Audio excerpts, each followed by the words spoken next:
Hello, everyone, and welcome to the Voices of Forestry podcast. I'm your host, Seth Stevenson, the Communications Coordinator with the Arkansas Forestry Association. And this month, we are back talking about the Tree Farm Audit program, how important that is to a program like the Tree Farm program. I'm going to say program a lot in this episode, so buckle up. But we're going to be talking about that here in a little bit. And before I introduce my guest this month, we got to make sure we remember to thank our sponsors this month, Farm Credit. We really appreciate their support of the show, and we're going to hear a little bit more from them later on in this episode. But for now, let's introduce our guest this month. It is Miss Anna Sparks. She is the Arkansas Forestry Association Director of Business and Tree Farm Program Administrator. She's joined us here for the last 3 years now, I believe. Almost 3 years. Almost 3 years. So, Anna, thank you for being on the show. This is your first time. Thank you, Seth. It's good to be with you today. You've delayed it this long. I know. Put it off as long as I could. Well, Anna, since you are new, can you just kind of explain to the folks or give us a little bit of your background? How did you end up here? What's your professional history? Okay. Went to school at UAM, got a forestry degree, so I do have a good background in forestry. Worked for Georgia Pacific for about 9 years. Worked in the forest management side under David Miller in El Dorado. Learned a lot with his technicians. Then I was transferred to Fordyce and worked under Bob Burford for several years. I was hired as a procurement forester there. I also helped as a harvesting forester and helped in the OSB mill operations. So that is when the OSB mill kicked off there in Fordyce those years, and so I got to help a lot in that area and just learned a lot about forestry. But in that time period, my husband and I, we started having kids, and so I felt a deep desire to have a schedule that would allow me to be home more with them, and so left forestry for a few years, was in education, was in ministry, and then fortunately I am back in the world of forestry with Arkansas Forestry Association, and it's a great fit for me. I love being here with this team. It feels like family. And you're the only actual forester we have on staff. That is correct. That, so and it makes sense that you are where you're at doing the tree farm stuff because I'm a communicator. Rob is a educator. Max is a communicator. With his background. So Anna is the only forester here on our staff. But we've talked about the tree farm program as a whole. That was a very early episode in this show's kind of inception. And at that point, we had Miss Jennifer Johnson, who is unfortunately no longer with us, but we have Anna here in her place now. So, Anna, we don't really need to talk about the tree farm itself. Anyone who's interested can go back and listen to that episode. What we're going to be talking today is specifically the audit process that happens, every 4 to 5 years? Every 4 to 5 years is when it comes around, usually. Okay, and this has been your first time, so... My very first time. I was made aware of it through the interview process, and was thinking I would have plenty of years to prepare for it. Came a little quicker than I was anticipating, but all is well. So can you just give us kind of a general overview? I know an audit is probably a pretty common thing that a lot of people are aware of, but when we're talking about the tree farm audit, can you just kind of give us a general overview of what that means? I think a lot of our members understand what the audit process and SFI audit process looks like, what that means. It's a lot of documentation, but for our program, we deal with private landowners, so it's a little bit different, I would think. So I'm just going to keep it really simple. A tree farm audit is just showing that we are doing what we say we're doing, and that is being sustainable, showing that we are having good sustainable forest through the private landowners. And so that's keeping a management plan, showing documentation for all their work that they're doing on the property. And so the audits just prove our commitment to sustainable forestry. And then a third party actually is brought in, because if you remember, if you listen to that tree farm program episode way back when, we are kind of a subsection of the American Tree Farm System, which is the national organization, but a third party auditing group is brought in to make sure we're minding our P's and Q's, correct? That's right. We're under the American Tree Farm System, and NSF is the auditing company that has been doing our audits for the last 2 years. So, like I said, for Arkansas, every year they do audits for the Tree Farm program, but for Arkansas, it's every 4 to 5 years. So we have to go through the process all over again, proving that we are doing what we say we're doing, keeping up with the standards that the American Tree Farm system has. Okay. And so I feel like the bulk of this episode, Anna, is going to be kind of talking about that process because, again, you recently went through this. So let's kind of start and let's get into the nitty-gritty here. So can you just kind of give us how you were informed of the audit process that we were going to be audited? Was that late last year? So it's like a 4-step process that we went through. Last August, I was notified that Arkansas, along with Texas, Virginia, and Vermont, were selected for the upcoming audit process. And so step 1 is for us to notify all landowners, all the tree farm inspectors, and say, get ready.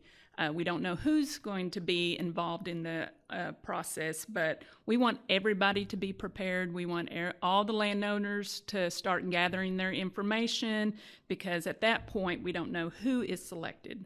But it's best to be over-prepared than under-prepared. So I asked the landowners, get your management plans out, update them. If you've had pesticide or any kind of chemical use on your property, update that. If you've done prescribed burning on your property, make sure you have contracts. Any harvesting, make sure you have records. And so it's just a reminder to our landowners, start gathering your paperwork. But actually we do that every year, reminding them to keep up with their paperwork and keep up with just the organization of their record keeping.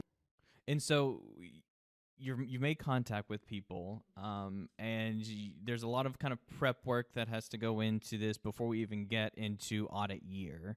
But January 2025 hits.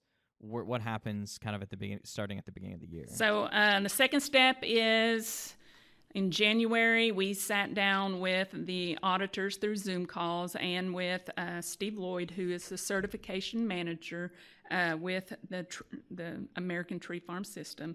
And they explain what the audit's going to look like. They explain the process that it will go through.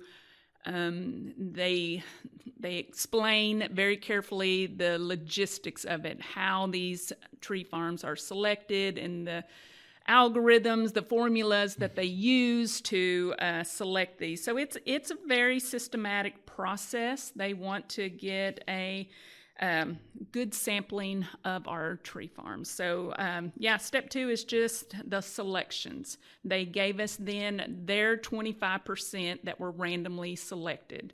And so we went through that list, making sure, they're still in the program, landowners still active, they still want to stay in the tree farm program, and then from there, after the 25% is selected, we get to add the remaining 75% to the audit list. So that's kind of fortunate for us because we naturally want to pick our best landowners, our prize, the landowners we want to show off. Mm-hmm.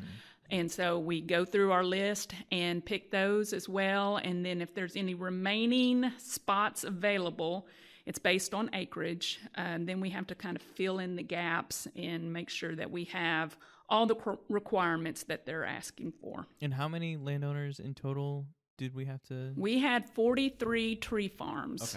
Okay. Tree farms. And so that's about 20% of our tree farms as a whole. Mm-hmm. So it's a good evaluation of what we represent. And so in 4 days, we were able to look at 43 different tree farms, which is, in my opinion, pretty remarkable. We had 2 teams that were broken up that covered all of the state. And that's step 3, right? I'm leaning on this step 3. Okay. So step 3 is the site visit. So once we have mapped out everything, once we have notified all the landowners, and got the process going. They've sent all the management plans to me. They've sent the maps. They've sent all the documentation, all the records, and that's a huge process right there, Seth. You know, this room right here was full of documentation, and I had it sorted by days. I had it sorted by tree farms, and so I go through it and make sure that we're not missing any part of what they're going to be looking for. So they give us a template of what they're going to be looking for, and I'm doing my checklist of making sure that we have all the documentation to show that we are adhering to the standards. And then the site visit. So that's where the anticipation kind of builds up is, okay, now they're going out to the properties. And so everything that we say that we have done on paper, we got to back it up and make sure that it is showing that's the proof they're on the land. And so I actually enjoyed it. I was able to get out of the office for a full week. I got to meet some of our wonderful landowners that I've never got to meet, see their beautiful properties. So it was not something that was a terrible experience. I thoroughly enjoyed getting out of the office and meeting and seeing these beautiful tree farm properties that we have all over the state. And they're actually, I mean, like I think you mentioned it, but we're talking about all of Arkansas. It's not just southern Arkansas that that was toured. We you're had in Northwest Arkansas, all over the place, right? So I think there was 21 inspectors involved in the process. We had a north group and a south group, and it was Tabitha, who is the chair of the Tree Farm program. She came up with a system and a map and a schedule for us to follow, and we notified everybody and said, be here at this time, passed phone numbers around to everybody and said, communicate clearly where you're at, how long it's going to be there. And it was a smooth process for the 4 days that the auditors were here. We didn't have any hiccups. It was just really smooth in the whole process. It went really well. Good. And so site visits are done. That's kind of the big main thing is getting it out there and proving. And let me just explain what the site visits, what that entails is the auditor goes out with either the consultant who is managing the property or the landowner. And the auditors love visiting with the landowners and kind of getting a feel of, their desire, their objectives, why their tree farm is so important to them. And then they look at their property. Some of our properties were very large properties, so we had side-by-sides and four-wheelers to help in the transport of the auditors throughout the day, just to keep us on a real tight time schedule. Mm-hmm.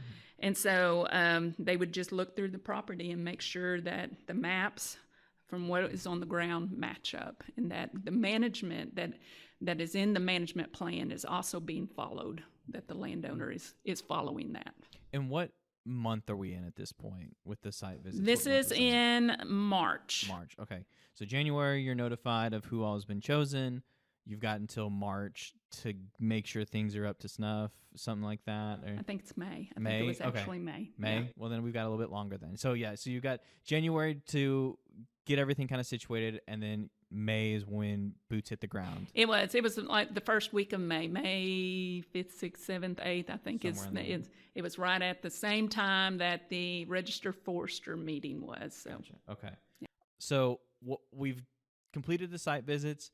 They've taken a look, making sure that everyone's doing what they say that they're doing on the paperwork. I just want to brag because the auditors were just really great. We had Shannon Wilkes and we had Tucker Watts, and they bragged on our properties, and so they saw some really remarkable management done by landowners and by the consultants, and so they gave us high remarks. I didn't feel like this was an interrogation. Mm-hmm. Like they were looking at everything that could be wrong. It was more of hey, I see this. I like this. Man, you're doing a great job with that. So it wasn't something that I was fearful of, because we really are doing what we say that we're doing. And I guess let me kind of say this too, since we're kind of at this point. The reason I wanted to do this episode, and you and I have kind of talked about this, is to prove that, we have this tree farm program and we say we're doing all these things and doing it sustainably, but this is kind of proof that we have another group coming in and making sure that we're doing exactly all those things that we say that we're doing. We're not just flippantly saying things and then doing another thing. Like, we have another group coming in and making sure that we are doing all these things sustainably and for the forest. Yep, that's the whole purpose of the audit, is to make sure that we're doing what we say we're doing. And now we've not done the evaluations, but we've done the boots on the ground stuff. So step 4, the kind of evaluation. Step 4 is like the stuff. final review. So I think it might have been a week, 2 weeks, we had another Zoom meeting with all the inspectors who wanted to be involved and the auditors, and with Steve Lloyd with the American Tree Farm System, and we discussed the findings of what the auditors, found. And so there were 4 opportunities for improvement. So they found 4 things that they saw that they thought we at Arkansas could improve. And one of them was the objectives on one of the management plan was not very clear. That could be corrected. The second one was there was documentation for pesticide use. One of the landowners said that he had used pesticide and didn't have the documentation, so that was an opportunity for improvement. There was a best management practice concern with a culvert that needed to be fixed on a property, and there was a water quality concern with a property that had a harvest cut, and there was a skid trail that had some erosion done on it. And during the audits, there was like 2 days that it rained, and so it was very evident that it needed water bars on that property, and so that was noted. So 4 opportunities for improvement, nothing major that was found at that time, and so we left that week feeling very appreciative and feeling very proud of the accomplishments. I mean, out of 43 tree farms across the state, only 4 things that were labeled as opportunities for improvement. And I felt very proud of our committee and very proud of our inspectors and landowners for that. Okay. Well, now I want to get a little bit more into kind of, the opportunities for improvement, some other things. But before we do that, Anna, we're going to take a little break and hear from our sponsors this month, Farm Credit.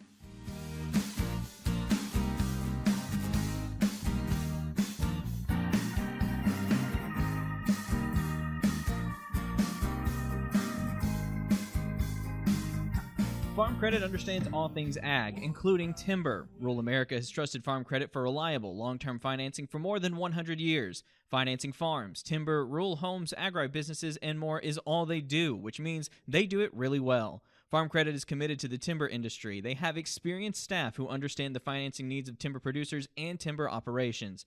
Call Farm Credit today for long-term competitive rates that'll support your timber operation success. Farm Credit of Western Arkansas, the timber lending specialist, equal housing lender.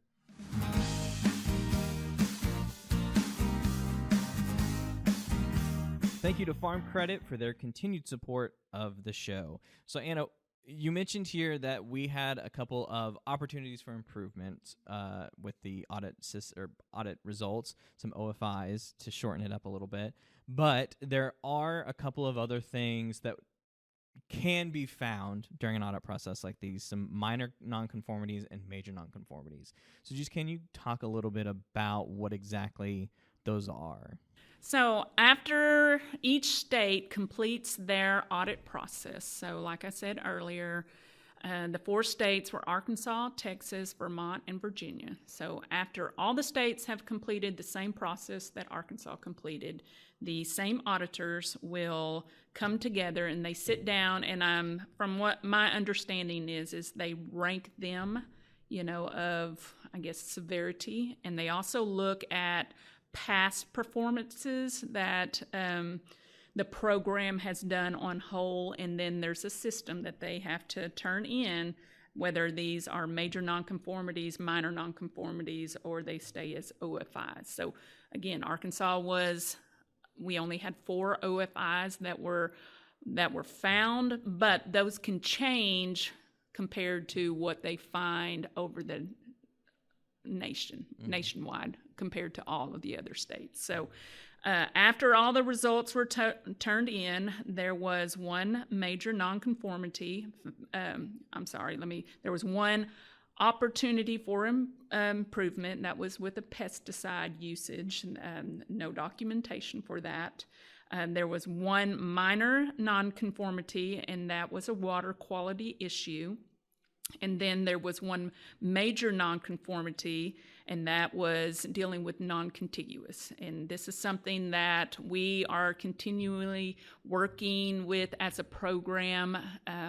A lot of our properties many years ago were put in, like landowners, if they had 500 acres they were listed as one tree farm. Well, some of our standards had changed, and we needed to break those up.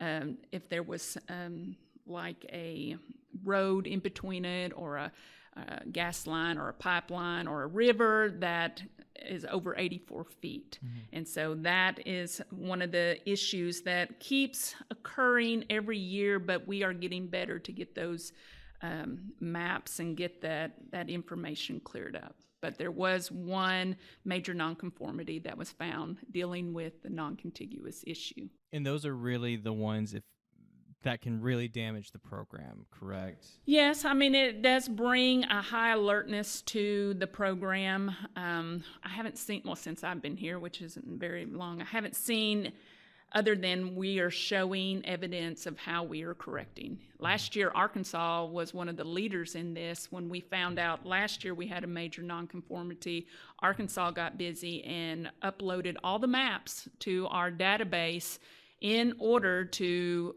look and make sure we didn't have any of those issues during the audit. So we have done our part, and I know other states are doing their part, but there's still some tree farms that are in the system that it just slips up on us that there's a break in the properties that should have divided the tree farm into 2, and they're still labeled as 1. So we're working on it, and we're going to get it corrected. Okay. Well, Anna, this was your first audit experience. I've been here at AFA, and we had one previous audit since I have been here, but this has been your first. Can you just kind of, what has your experience been like with this thing? I know you said it was kind of a sort of Damocles hanging over your head when you first started, that it was always a potentiality, and it finally happened a little sooner than you thought. But what was your experience with this whole process? I think when anybody hears the word audit, they just shudder. I mean, it's not a word that you like to hear, that you're going to have to show proof that you're doing what you're doing, mm-hmm. Okay? And so it's kind of something that looms over the program. But what I have found is we're doing what we say we're doing. Our inspectors, our landowners, they're keeping good records. And so through the process, I have found it to be very enlightening, very encouraging. And so yes, I was a little intimidated. I was a little worried because I was brand new to the system. There were still a lot of things that I was learning. I thought it would be more of an interrogation. The auditors asking me probing questions about each and every landowner, and I wouldn't be able to answer. And it was not like that at all. They enjoyed themselves talking to the landowners and seeing their properties, and it was a great experience and helped me to kind of springboard some other things that I want to implement in the tree farm program. One of the goals that I've stated since probably maybe a year after I was in the as an administrator is I want to bring back outstanding tree farms in each district. And so I've been promoting that and say, give me a nomination. But now, since I've had that experience and being out in the field with some of these landowners, I was able to see some of these properties. And so we have, as a whole, been able to nominate some outstanding tree farmers from each division. So we'll recognize those at the annual meeting this year, which is really exciting for me. And so, it's really helped me to see the program as a whole. It's helped me to understand exactly what we're doing, and it's built a deeper desire of the importance of this program, that there is a lot of acreage that private landowners own in the state of Arkansas, and it's very important for our state. And we need to highlight that, and we need to bring attention to what they're doing in the big realm of forestry. Okay. Well, Anna, is there anything else you want to add or you want to say, or if you want to give us a little update on the program, the Arkansas Tree Farm program as a whole, this would be a good time to do that. Okay. I want to brag. This has become a labor of love for me. I have loved learning more about the Tree Farm program and the importance of it. My desire is to grow this program and to get out and to talk to landowners and to encourage them to enroll in the program, not just because they can have a green and white diamond-shaped sign at their gate saying, hey, look at me, I'm a tree farmer, my land is certified, but also to bring attention to the state that we're doing sustainable forestry on these properties. And so right now we have 2,593 tree farms in the state of Arkansas, which is about 570,000 acres. Wow. And so I'm proud of that. We are growing. We are adding new acreages to that, new tree farmers to the program each month. And so that's exciting to me. We are ranked about 7th compared to all the other states that are certified in the American Tree Farm System, and that's exciting to me too. So as we continue to grow, we'll change and we'll modify a few things, but I'm really excited to see where the future of the Tree Farm program is going to go. Okay. Well, we'll have you back on when there's another big update. Don't grimace at that. Don't grimace at that. Okay. So, but no, Anna, I want to thank you so much for joining me today and just kind of walking me through this audit process. I've watched you work on this for quite a while now. Stress a little bit about it, but it's glad to hear that we came out with just a couple of OFIs, nothing too major, but there's always room for improvement on something. So, all right. Well, Anna, thank you again. And thank you, Seth. Absolutely. And we want to thank you guys for joining us this month. As always, we want to give a big shout out and thank you to some guy named Rob McCormick for the use of our theme song, The Same Love. That's off of his album, The Folkster. You can find more of his music on Spotify. And as always, we have a link to his website where you can find more music information, more show information if you want to see him live. He's got all that on his website, which, again, we have a link to in the description of this episode. And we want to give a special shout out and thank you to Farm Credit for their continued support of this show. So make sure you come back next month when we'll have a new topic, a new discussion, and a new Voice of Forestry.